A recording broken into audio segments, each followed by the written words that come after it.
ওটা শ্যামল যাচ্ছে নি? আরে ওই শ্যামল, এদিকে আয়, এদিকে আয়। কেন রে ভাই, কি হলো?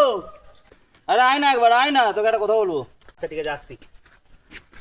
আরে আরে তুই কোথায় গেছিলি কোথা? আর ভাই বলিনিস, 10-15 দিন ধরে গার্লফ্রেন্ড প্রচুর বায়না করছিল চিড়িয়াখানা যাবে, চিড়িয়াখানা যাবে।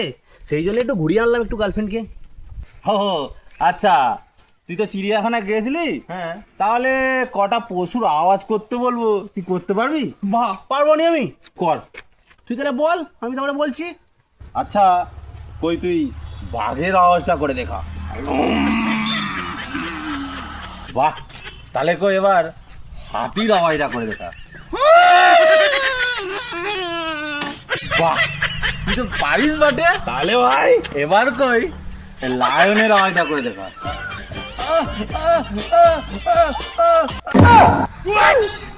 আরে তোকে আমি লায়নের কথা বলেছি, শালিনিয়নের কথা নয়। তো সেটাই তো বলবি। हे भगवान तेरी लीला अपरंपार है।